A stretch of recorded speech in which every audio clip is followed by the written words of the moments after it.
What is up, everybody? Welcome back to another video, and in this video we are going to be looking at my top 5 sleepers for the 2020 NFL Draft. Now, I'm going to do a list with your guys' list. Okay, wait, hold up. I messed that completely up. I'm going to do a list with your guys' comments, so make sure you go either check out the community or check out my Instagram. I don't know what I'm pointing at, but over there you can answer the question of your top 5 sleepers heading into the 2020 draft. Here I'm going to do mine, at least my first version of it. I've talked about a lot of these players before, so you're probably going to be a little bit familiar with some of these players that I talk about, but I really like a lot of these dudes at sleeper picks, so let's get it started.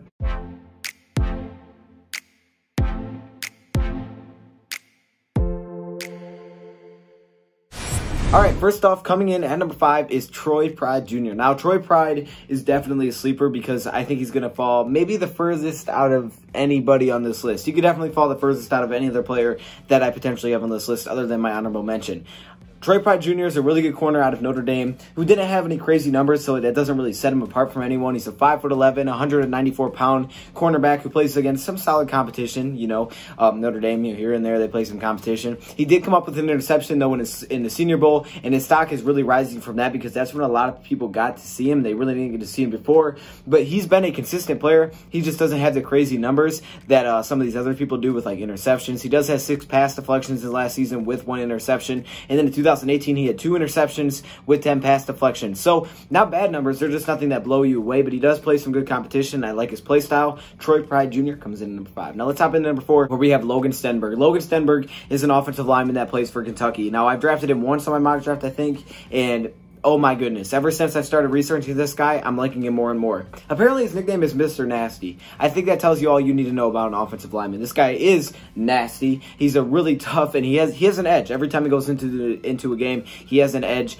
What I mean by an edge, like he has a reason, you know, to play super hard and play really hard. And apparently, he could be SEC's most disliked offensive lineman. I love it. I love it. And the fact that he could potentially go somewhere around, I'm thinking the 3rd round, is even more of a reason to like this pick. I think he could potentially come in, be a day 1 starter, maybe at that left guard spot. I love the thought of drafting a guy like Logan Stenberg out of Kentucky. And, yeah, he comes in at number 4. Hopping into the top 3, at number 3, we have Malik Harrison, the linebacker out of Ohio State. Now, I hate that name, but dang it, he's a solid player, and I think he's really slept on because of a lot of the other talent that is Ohio State. You think of Okudah, you think of Chase Young, you know, you're thinking of all these players, and then you forget about Malik Harrison. But you can't forget about Malik Harrison, okay? He's a veteran in college football who doesn't have the crazy numbers like some of these other guys do, but he's a consistent tackler, which is huge to me. He's pretty athletic, which is nice, but I think the tackling part, the aspect of that really shines to me. Looking at some of his numbers, 75 total tackles with 4.5 sacks, very similar to like Jared Davis kind of numbers for college. So, yeah, I really like the thought of this pick, and the fact that Malik Harrison is so slept on, I think that he could definitely go 3rd round or even later. That would be a great pick for us. He comes in at number 3. Hopping into number 2 is Josh Uche from Michigan. Yeah, we got a Michigan man on here. I had to do it. I put an Ohio State one. I got to put a Michigan one on here. But seriously, Josh Uche, he's got the numbers. It's like the other players, maybe they don't have the numbers, and that's why they slept on. He has the numbers, okay? And Josh Uche was always good for Michigan. You know, you think about Michigan, kind of like Ohio State. You think about some other guys, and Josh Uche is kind of that guy that, you forget about Josh Uche a little bit. But don't, because he's a heck of a player. And he, again, could go somewhere like the 3rd round or later. Now, one thing I can remember, I always liked Taco Charlton. But he went in the 1st round, I believe. And that was so early for him. This guy, I don't think he's going to go anywhere near that. Now, he could because of his numbers. And, as draft time starts, everybody's looking at players like, oh, yeah, we need edge rushers because they're always in a big need.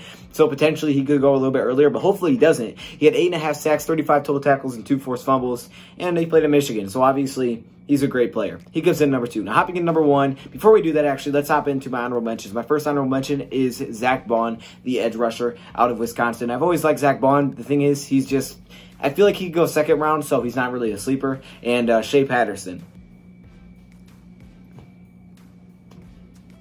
Okay, let's just get into number 1. Hopping in at number 1 to top off the list of my 1.0 sleepers for the draft, Lamar Jackson. Not the quarterback, the cornerback.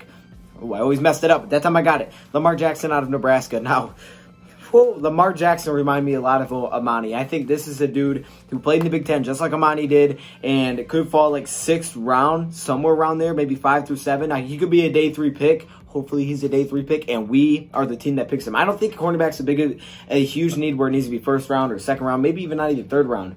But this is where you can get your guy, because obviously Imani's going to be a really good player. You could get another guy like that, Lamar Jackson, and possibly steal him right out of Nebraska. 3 interceptions, two forced fumbles, 40 total tackles, and 12 pass deflections in his last season.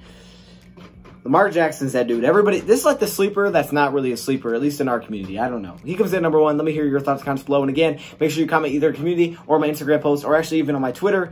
They're all just DoseOfDion. You can find it pretty well. My Twitter's weird. It's like 0 DoseOfDion. My Instagram is just DoseOfDion 2.0. And then obviously you're here, so just go to the community tab, and that'd be the easiest way to do it. Thank you for watching, and I'm out.